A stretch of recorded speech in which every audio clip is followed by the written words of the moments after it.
Hello and congratulations on getting access to this video course on how to optimize your videos before making your YouTube videos live. So this is video number 1, which is the introduction to YouTube search engine optimization. So I want to first start out by saying the goal is to focus on doing the right amount of keyword research and video file automation before actually uploading any of it to YouTube. So essentially this is all about what most people forget about doing before making their YouTube video live. Because if you think about it, most people think about, okay, what do I do after I upload this video? They don't really think about what they have to do before making it live. So this is not about what you can do afterwards, as that is a totally different focus, but rather before. So besides simple optimization, you really need to know that YouTube ranks the videos that people watch the longest. Meaning, let's say for example that we have a 10-minute video. YouTube looks at that video. They look, yes, at the likes, dislikes, and comments, but they also look at, okay, do people actually watch most of this video? And based on, let's say, 1,000 views, how many of those 1,000 views actually watched either 50% or 100%, or how many minutes total? 1,000 times how many minutes was watched. So they really look at how long people watch the videos as a whole. Meaning the more viewers and the longer that they watch, that will get you ranked up further and further up. So instead of focusing on, spammy tactics, tons of backlinks, and all of that, our goal here is to really focus on the user experience. So what I want to do now is give you a quick overview of what's inside this video course. This is, of course, video number 1. Video number 2 is going to be about competitive research, or in other words, researching your competitors to kind of get a better idea of why YouTube is ranking those videos. Video number 3, we'll talk about highly searched keyword terms and how you can find those for your product or service or whatever you're trying to promote. Video number 4, we'll talk about your title and your description.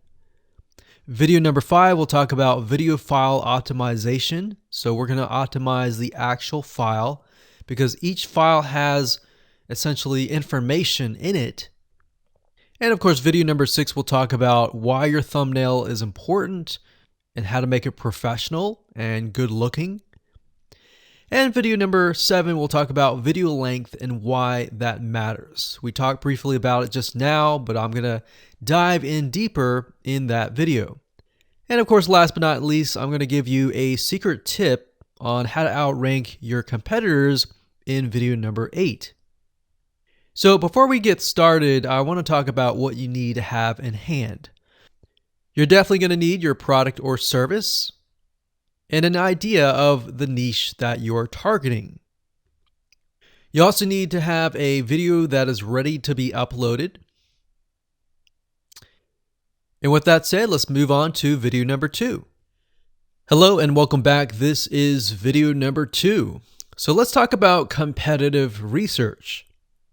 You see, the best way to understand how you can rank better is to know what is already ranking in your niche or your market. So what we want to do here is we want to analyze the videos that are on the top. And I want you to specifically look at what titles, what descriptions are they using, and what thumbnails are they using that are eye-catching. And what is the user experience like when you click through those videos? So let's go ahead and do some competitive research. So for the sake of making sure that we find YouTube videos that actually relate to promoting a product, what I want to do now is just to pick a product out of the blue and let's take a look at YouTube. So one product that I've been using for a while now, which has been really, really awesome, is called the Instant Pot. It's basically a pressure cooker that cooks food at a really fast rate. So what we're going to do is we're going to hop on over to youtube.com and we're going to type in Instant Pot and see what we get. So I'm not going to click enter just yet because I'm interested in getting an idea of what kind of potential keywords that we could rank on, or what potential videos that we can create. And we'll talk more about this in the next video. But for now, let's just do some basic keyword brainstorming and then, of course, do some competitive research. So Instant Pot, we got Instant Pot recipes, we got Instant Pot ribs, Instant Pot roast. So let's just click here and see what we get. Now we can see how to use Instant Pot has 316,000 views right here. Instant Pot chicken, top 6 easiest things to cook in your Instant Pot. Perfect for beginners. All right. So let's just take a look at the top 3. So let's go ahead and open those up. And let's analyze them. So the first one is this one here. And let's pause the video. We'll skip the ad. All right.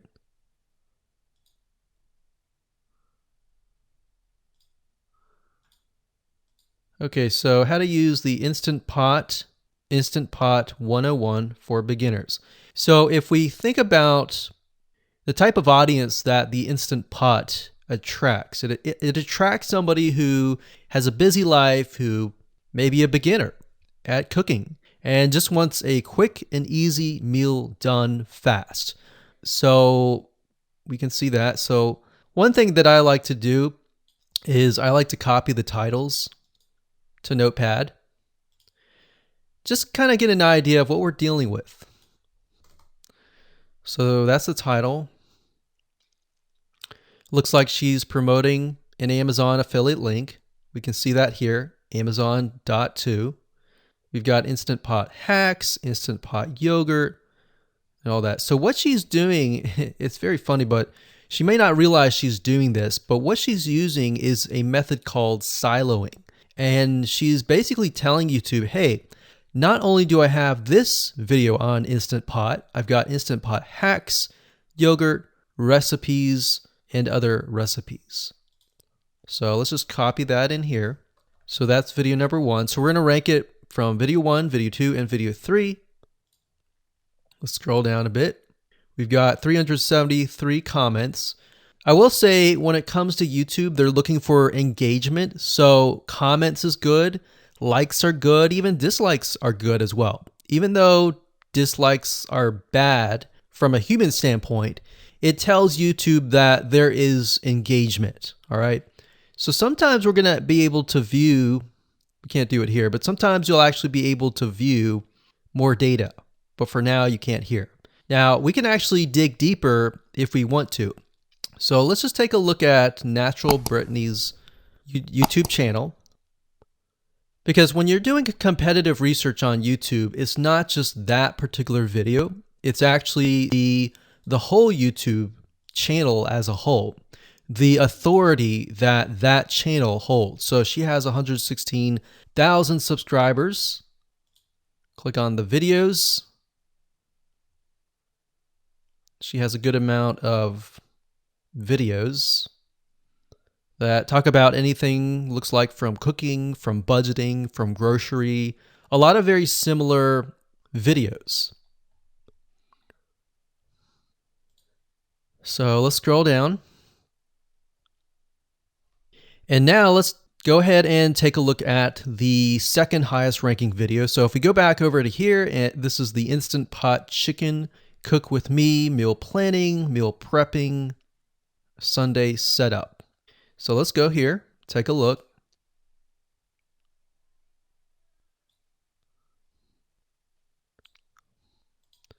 Okay, let's see here. So it's a 20-minute video, all right? And it has 658 likes, 5,000 views. If we take a look at this video here, this has 320,000 views and 7,000 likes. Now, notice how it says 13 minutes here, and notice how it says 20 minutes here. We'll go back to this later on.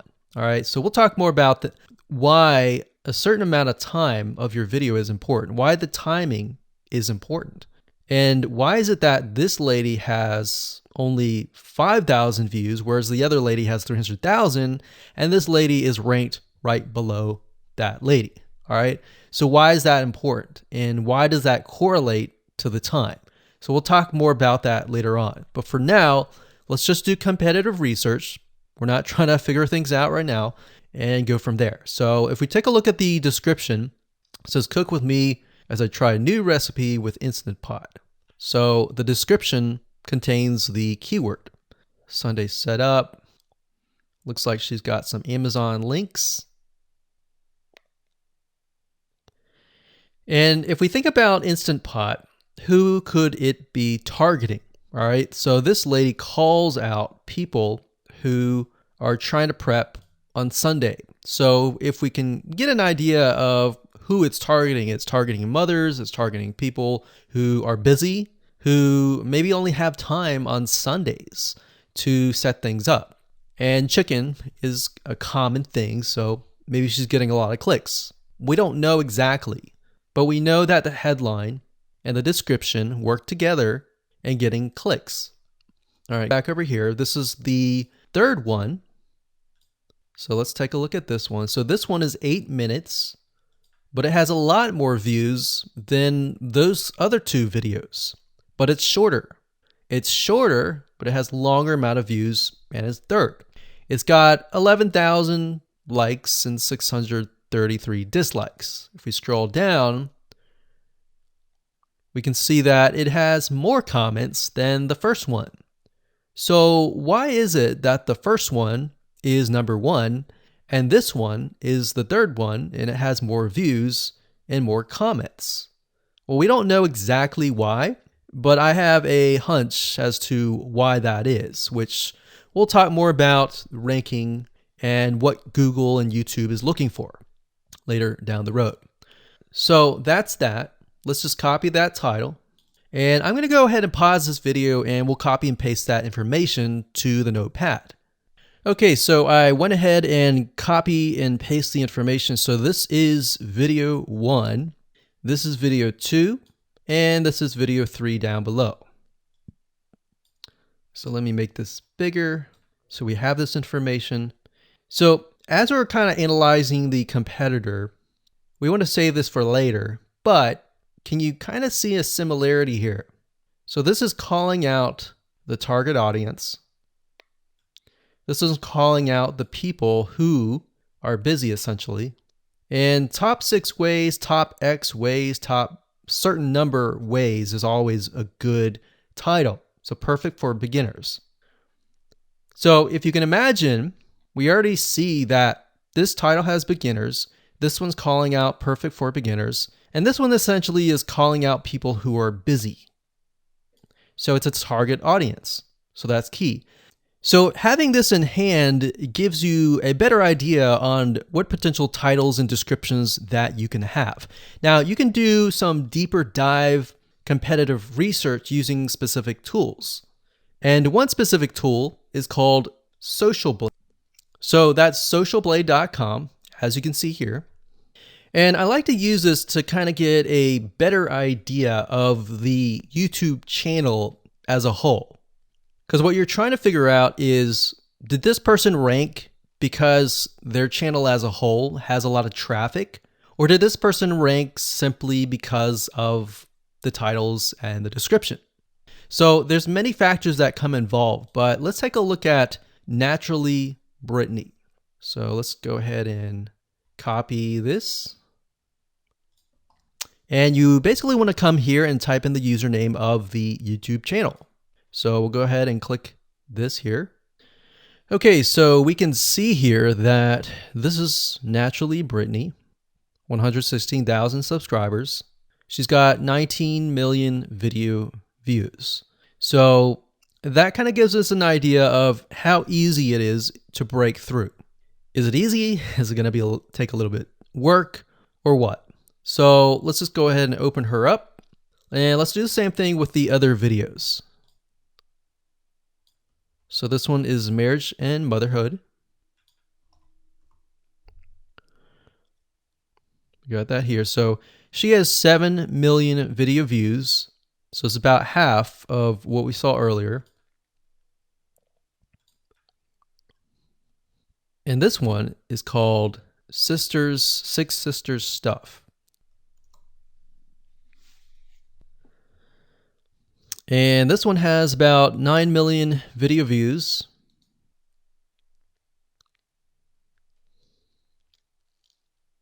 So right off the bat, we can see that if we were to rank on the keyword Instant Pot, it's going to take a lot to break through. But the way we can break through is by using essentially subcategories of that keyword. So Instant Pot recipes or Instant Pot chicken recipe, stuff like that. So we can see that each one of these has about 100 to 200,000 subscribers. So you're going to have to be competing against that. Now, obviously, if you have a good size YouTube channel, that will usually mean that you can break through fairly easily. But if you're just starting out, then breaking through on that keyword is going to be a little bit more difficult. So the next question is, what keywords should you use? And we'll discuss that in the next video. Hello and welcome to video number 3. Let's talk about highly searched keyword terms and how you can figure out what your main keyword is going to be, what your sub keywords are going to be. So one mistake that we see that many YouTubers make is simply making their own title and description. I mean, it's natural, right? But instead of deciding what you think will work, why not use what is already working and do some simple keyword research that's not going to take a lot of time, and this way you'll be able to have the right information that will help you rank on the right keywords. Now the big question is, well, how do I find these keywords? So the best way to find highly searched keyword terms is to look at the Google suggested keywords. And they are suggested for one reason, because they are used a lot. So let me show you how to find them and what they look like.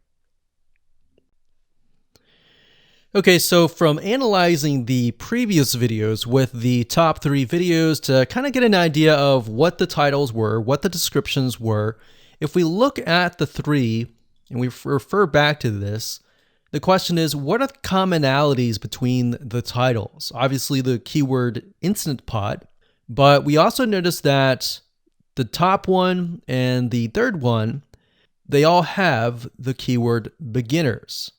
So beginners in Instant Pot. Instant Pot for beginners, all right? So if we go back up here and we go to youtube.com and we type in Instant Pot, what do we get?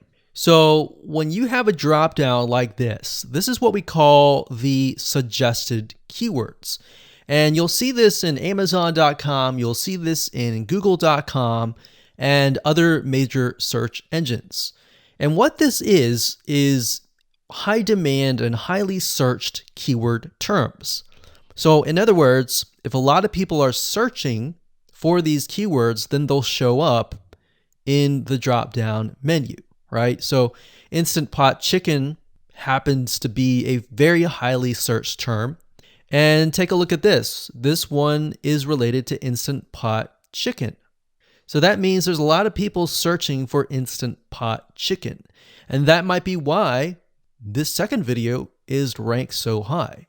Let's scroll down and take a look. So as we're scrolling down, I also want you to kind of keep an eye on the thumbnails, because the thumbnails are key. So we got top 6 easiest things to cook in your Instant Pot. And I'll say, as an Instant Pot user, I really didn't know what recipes were out there that would fit the Instant Pot. Because the Instant Pot, the way it cooks is it pressurizes the food, and you need a little bit of liquid inside it to pressurize. So what I was doing is I was looking for recipes that were specifically made for the Instant Pot. So a lot of these people that are coming here, they don't know. They're just looking for recipes. So the 30 Instant Pot recipes gives people an idea. Oh, okay, I've got 30 recipes that I can pick and choose from. So if you scroll down, it says Instant Pot Ultra. All right. So if we go back here, so Instant Pot Chicken is definitely a top one. Instant Pot Spaghetti, how to use an Instant Pot. Instant Pot Cheesecake, Yogurt, Pho, Beef Stew, Whole Chicken, Rice, and Instant Pot Roast. So these are highly searched keywords. Now let's hop over to Google and see what we get. Do we get the same thing? Do we get something different? So if you go to Google and you type in the same thing, Instant Pot, we can see that we've got Instant Pot recipes, Instant Pot chicken. So notice that the chicken and the roast beef or the pot roast seem to appear both in Google and in YouTube. So whenever you see that, that's a good sign, because you got to understand people searching in YouTube are very different than people searching in Google. They don't show the exact same thing. But if they do, that gives you an idea that if you rank on that term, that you will be able to get traffic from Google and YouTube. Okay, so let's go back here. So Instant Pot Chicken. So let's just do a search and see what we get. So another place to find the Google suggested keyword terms is to scroll all the way down to the bottom. So there we go. So Instant Pot recipe. Now these are specifics, all right? These are searches related to Instant Pot. So people are looking to buy Instant Pot Amazon. So let's just type in Instant Pot Chicken and see what else we get. So if you notice when we type Instant Pot Chicken, it gives you a more detailed view of the other keywords that are related. So for example, Instant Pot Chicken recipes, chicken and rice, chicken noodle soup, chicken thighs, chicken bog, chicken breast recipes, chicken wings, and chicken and dumplings. So let's go over here and see what we get. So Instant Pot Chicken recipe, wings, noodle, biryani, thighs. So a lot of these are actually appearing that are the same. Okay, so moving on here, we've got Instant Pot Chicken. Now let's take a look at what we have here. So what I would do is I would do the same thing, the competitive research. Now, if you notice here, the Six Sisters stuff, it's a different video, but it's a similar video. Now this video is different. This lady is the same. And that's another thing. So if you rank high on the main keyword, then you could potentially rank on the other smaller keywords as well. So that gives you an idea of what content to create and what keywords to target. So we could potentially make it about Instant Pot Chicken. And what I would do is go back here. Let's say we want to title it the Instant Pot Chicken. What I would do is I would scroll here and take a look at questions people are asking. So how do I cook chicken and potatoes in Instant Pot? How long does it take to cook chicken pot, Instant Pot? We scroll down, and what I would do is grab these keywords. So I would grab these keywords.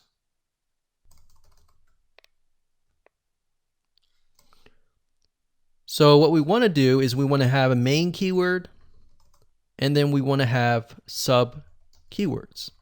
So the main keyword here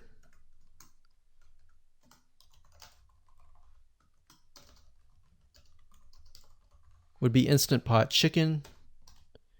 And then the other ones would be Instant Pot Chicken and potatoes, and all the rest here.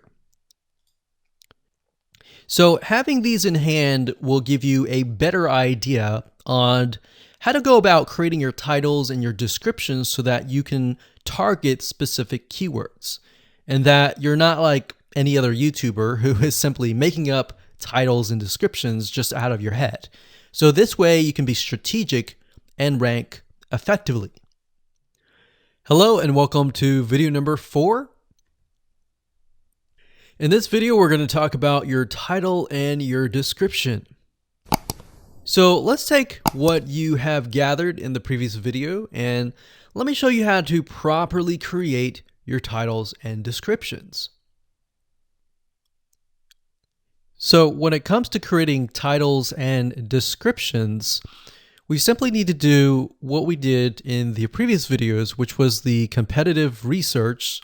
And as you can see here, we have the videos 1, 2, and 3, the top number 1, number 2, and number 3. And of course, we have the main keywords. So we have this main keyword here. So that's definitely going to be in the title. And then of course, if you noticed, the target audience was beginners. So essentially what you're noticing here is that people are calling out the audience, and then of course they have the keyword in the title itself. And then of course you want to make sure that title, main keyword, and target audience is also going to be in your description. Now what I like to do is I like to go look at magazines in that niche. It doesn't necessarily have to be exactly, in this case, Instant Pot, but it needs to be somewhat of that genre. Now, one thing that I noticed was when we took a look at the Instant Pot chicken, you could write out something like top 6 easiest things. So instead of things, you could say chicken recipes or pot roast recipes to cook in your Instant Pot. Or you could say something like Instant Pot chicken dash top 6 easy recipes, or you could use a number. People like numbers, especially knowing that somebody gets an Instant Pot for the sake of saving time. You could say top 6 easy chicken recipes that take less than 30 minutes. Now obviously that's a little bit long, so let's head on over to Google here.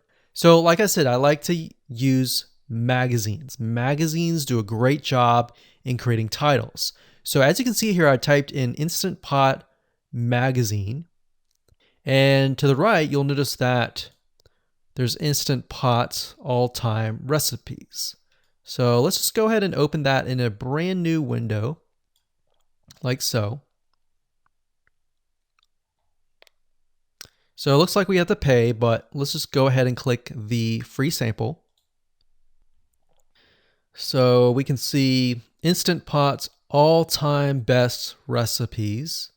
So you could do something like all-time best chicken recipes, or Instant Pot dash all-time best chicken recipes, or all-time best chicken Instant Pot recipes. So obviously here we're not going to copy word for word because that's plagiarism, but we're going to use something different. We're going to tweak it around. What we're looking here is for headlines. So let's go back here. So it says everyday Instant Pot, 115 delicious, family friendly pressure cooker. So we can say everyday Instant Pot, 6 delicious family pressure cook recipes. So everyday Instant Pot chicken, as long as the word Instant Pot chicken is in there. So we got 66 Instant Pot recipes that put your pressure cooker to work. So we could say something like 6 Instant Pot chicken recipes that take less than 15 minutes. And yes, believe it or not, Instant Pot can literally cook something like a pot roast within less than an hour, or sometimes half an hour. Because it's a pressure cooker, it cooks a lot faster. So that's what I like to do, is I like to take a look at magazines. So it doesn't necessarily have to be Instant Pot in this example. It can be another food magazine. So essentially that's how to create the titles. As far as the description goes, if you take a look at what they've written here, the first one that's ranking really well, as you can see here, we've got Instant Pot 101 for beginners. So you'll notice that they are trying to target the keyword Instant Pot 101 for beginners. So they've stated that in the title, and they've also put it in the description. So it says everything you need to know about how to use the Instant Pot in a beginner Instant Pot recipe. So notice that they use the keyword beginner Instant Pot twice. And then, of course, they got Instant Pot hacks, Instant Pot yogurt. And what they're essentially doing here is they're linking to other related videos. Now, Google's smart enough and YouTube's smart enough to have an algorithm to read the description and think, okay, they've got other videos that they've created that are related to Instant Pot. This video must be good, or this channel must have a lot of relevant information. So we're going to rank it a little bit higher because it's going to give people what they want to see. So now we look down here, it says Instant Pot Chicken. So this is the lady who is ranking really high on Instant Pot, but also Instant Pot Chicken. So it says cook with me as I try a new recipe with my Instant Pot. So we can see the keyword Instant Pot here. And as you can see, the description is really written for the user, but it contains the keywords that are necessary. So you don't need to write something like Instant Pot Chicken or something that's just a bunch of garbled information. You want to make sure that the title and the description attract people first and foremost, and then embed the keywords within. So the third one, we've got top 6 easiest things to cook in your Instant Pot, perfect for beginners. So it says, today I'm sharing with you the 6 easiest things to cook in your Instant Pot. So you can see here, the title is here, but the title is also in the description. It says, now these are perfect if you are just starting out or even had the Instant Pot for a while. So you can see the keywords that are embedded, but it's really written for the user. And that's the way it should be, because the title and the description will actually show up in the YouTube search engine, as you can see here. So we've got the title, we've got the description. So we want to make sure that the first sentence in your description is catchy as well. Hello and welcome to video number 5. Let's talk about video file optimization. Did you know that all files contain data that tells YouTube what your video could be about? Let me show you. Okay, so the way that YouTube gets an idea of what your video is about is by transcribing it. And for the most part, it can usually figure out what your video is all about if you have voice and speaking in it. Now, you can go one step further by adding what we call video file metadata. It's very similar to a website metadata. So for example, if you right click on any website and you click on View Page Source, up at the top, you're going to see a lot of what we call metadata. So right here, we can see the name, the title, the description, and all that information. So what that does is it tells Google essentially what your website is all about. So very, very similar in this case of what we're doing here. So what we're doing here is we are taking the video file that you have created and embedding it with more information. So besides the title and description, YouTube will be able to read the metadata inside of your video. So it'll make a little bit more sense when I show it to you. Now, it's really hard to find software out there that allows you to embed metadata, except for a few. So one of them is called Video Converter by Wondershare. and that is videoconverter.wondershare.com. That's videoconverter.wondershare.com. So if you go here and you go ahead and download up at the top, you will be able to embed metadata. In fact, we're going to be using that for this particular video. Now, there are other software out there like the Adobe Bridge software, which allows you to embed the metadata into your video. Now, the reason why I'm using Wondershare is because I feel like it's a lot easier to use. So if you go ahead and download this, we're going to open this here. And what I did was I clicked Add Files, and I chose the file. Now, there's a lot of things that you can change about the video, but what we're particularly interested in is this eye icon right here. So click this eye icon, or letter I here, and you're going to see that it says name, language, episode name, actors, directors, screenwriter, tagline, and description, and comments. So what I recommend is you try to complete this as much as you can. So episode name, actors, so that would be whoever is in the video, the director, the screenwriter, which could be you, and then the tagline. What I would do is the tagline be your title, and then the description be your description. So whatever you're going to upload to YouTube, put this as a title and put this as a description. And then for comments, I would put something like keywords. And all you have to do is click save, convert it, and done.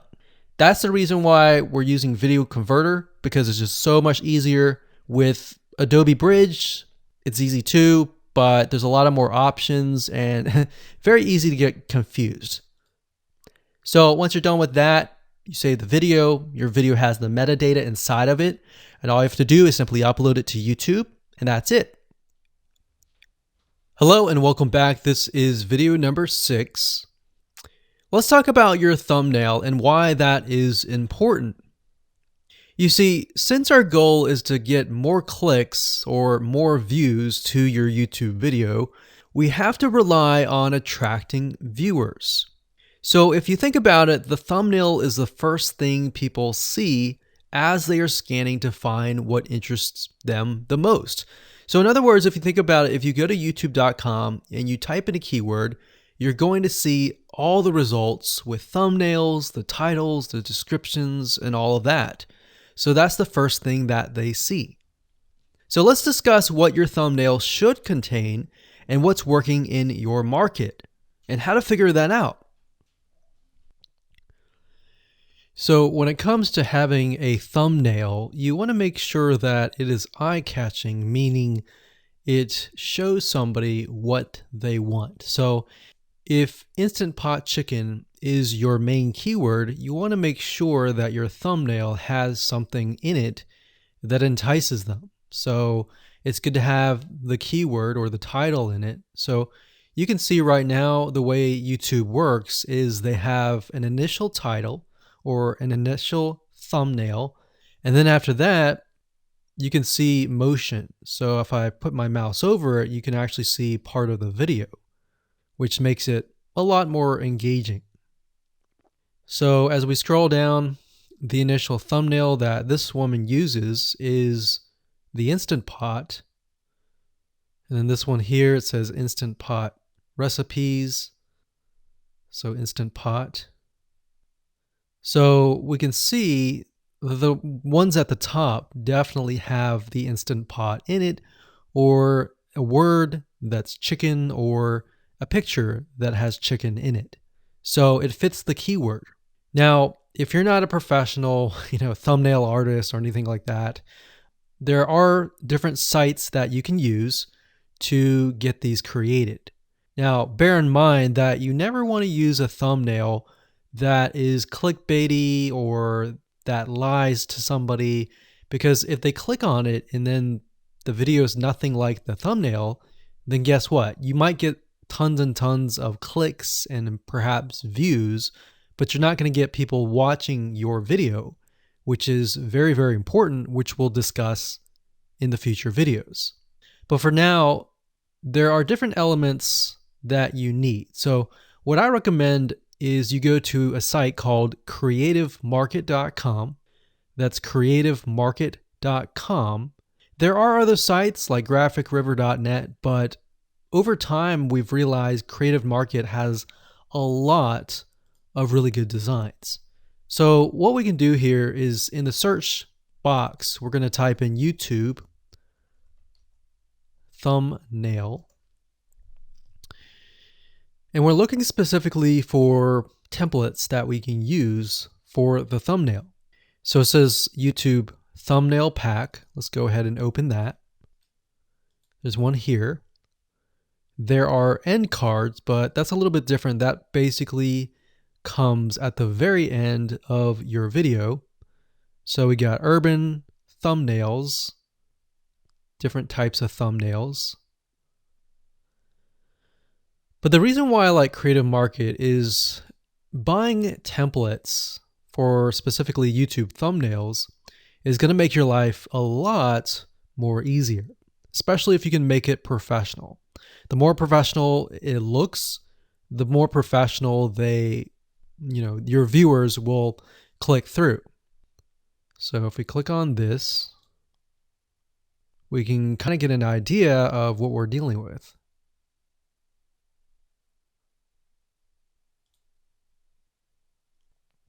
And here's more thumbnails here as well. Now, over time, we've realized with YouTube thumbnails, more and more designs are becoming minimalistic, meaning it's not too fancy, but it's got just enough information to tell the person what it is all about. So it could have text, it could have pictures, but you really need to know what your YouTube video is about before you can create your thumbnail. In fact, I recommend that you create your YouTube video first and then you create your thumbnail so that you can make sure that you attract the right person. Now, what we found a little bit of a technique is to create a thumbnail that is related to essentially the end, meaning if you're creating an Instant Pot chicken recipe, you might want to show the chicken already cooked. So essentially what people get if they click through. So that way people think, oh, okay, this looks really nice. I'm going to click through. And they're more likely to actually watch all the way through to the end. And that's what we want. We want people not to just click through, but to watch all the way till the end. And that's actually going to help us with the ranking. Hello and welcome to video number 7. Let's talk about video length in more depth. So the big question is, how long should your video be? While yes, most folks have said that your video should be short due to attention span, and that's something that we've talked about in the past, and that definitely worked in the past, and that still is true that people's attention span are short. But today, in terms of YouTube, your video length should be longer, and here's why. Did you know that YouTube ranks your video based on how many minutes your viewer watches? We talked briefly about this in video number 1, but I want to talk about why that is the case. Statistically speaking, most people that we have found, based on statistics that we have seen in YouTube, most people watch about 50% of a video. Even the people that are interested in a video, they watch 50% of a video. So if that, in this case, is a 5-minute video, an average viewer is only going to watch about 2.5 minutes. Now, here's why that is important. If you're competing against someone who has a 30-minute video and their viewers watch 15 minutes, which is about 50%, well, guess what? Even if they can have less viewers than you, they're going to beat you because they have a longer video. So if you got the 2.5, they've got the 15 minutes, they can send less people and still beat you. And YouTube will favor them in the end. Now that of course is assuming that the views are legitimate and people are actually watching. And that's why user experience is so important. So to give you some real life practical application, let's hop on over to YouTube and I'm going to show you proof that this works. Okay, so let's take what we learned and what we just discussed and apply it to some real life practical application. So if we head on back over to youtube.com, we type in the keyword Instant Pot recipes, we can see this one, and this one. So let's go ahead and open these up. So we got this one, and this one. So that's 1, 2, and 3. The first one has about roughly 8 minutes or 9 minutes. We'll say 9 minutes. The second one has about 27 minutes. And the third one has about 20 minutes. Okay. So essentially the second and third have about double the amount of time. So like we talked about, most people watch about 50% or less, and then they quit. That's the average, right? So if that's the case, this person here, even though they have more views, see that? 800,000 views, even though they have more views, they're competing with somebody with a 30-minute video. Essentially, it's 27 or 28, but close to 30. So if we round that, we'll just say this is 10, this is 30, and this is 20. All right, so let's keep it at even numbers. So if that's the case, there's 4 minutes here, 15 minutes here, and 10 minutes here. So this means that the person with the less amount of minutes, they're going to need a lot more views and a lot more people watching it.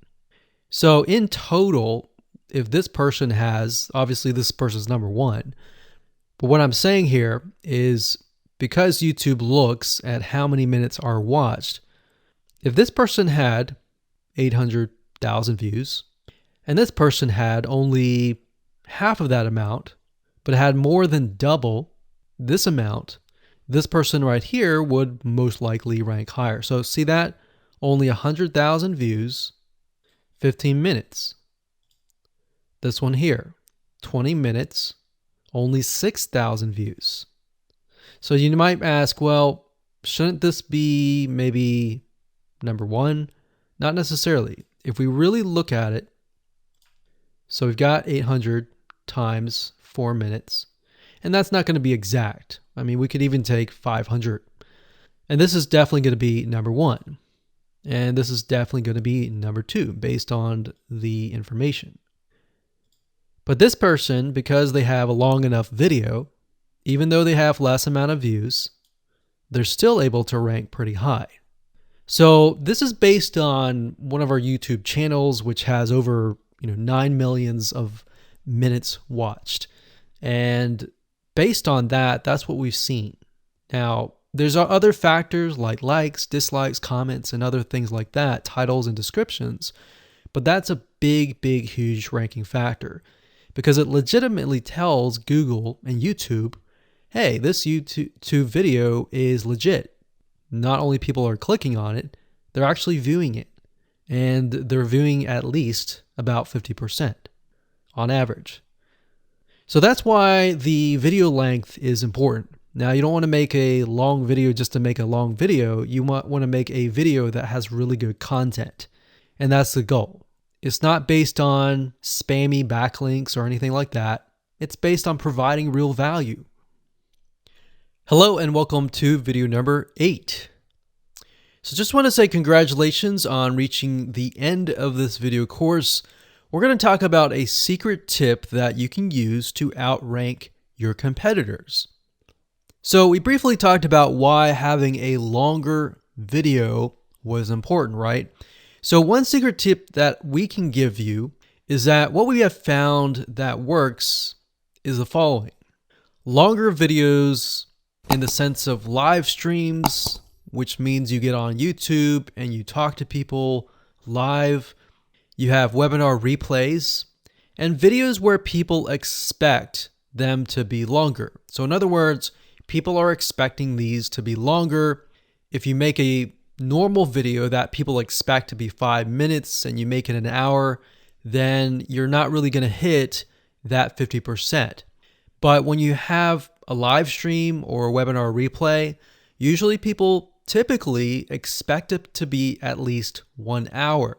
So because people expect it to be 1 hour or longer, they expect to take time out of their busy schedule to actually watch your longer video. And what we found is these work really well compared to the average video. So let's discuss what you need to do in terms of software or even web applications that you need to create live streams and webinar replays. So in order to create a YouTube live stream, you're going to need to have a broadcasting software. There are many. You can go to YouTube and type in live stream, how to set it up, and there's a lot of videos on that. But this is one particular one that we have used and that has worked really, really well for us. It's called Open Broadcaster Software, and it's free, best of all. And that is located at obsproject.com. So as you can see here, there is versions for Windows, Mac, and Linux. So it's simply as easy as downloading and you can start streaming. So the reason why you need this software is basically what it does is it connects to the YouTube live stream system. And when you're ready, you click record and you're good to go. Now, I'm not going to go in depth on how to use this product just simply because there are so many different options and so many different ways of using it. Now, like I said, the tip is when outranking your competitors to have longer views. This is good for kind of a face-to-face talking head type long video. Now, if you want to use a camera, you can do that. If you want to do something like screen capture, meaning you're going to show your screen, then you're going to want to use something like GoToWebinar. And you can go to gotomeeting.com/webinar to do that. Another tool that we have used, which as of now, it is free, and who knows, it could change. So GoToWebinar does cost money, but it's a nice way to kind of engage with people. So this is the route that I would go if you are engaging with people. If you're not engaging with people and you're simply doing screen capture, there is a tool called Use Loom. Let me show it to you. So useloom.com. Loom is essentially a Chrome plugin, and what it does is it allows you to record your screen. It's super easy to use. In fact, it's super, super fast. It's so fast that you can literally start recording, and within seconds when you're done, you'll have the video in hand. And you can download the actual video file to your computer really fast. So those are the three options that I would go to, and really depends on the avenue that you want to take. So like I said, create a longer video, but just don't create any content. Make sure that the content is valuable, because you want to make sure that people watch all the way through, or if not, watch at least 50%.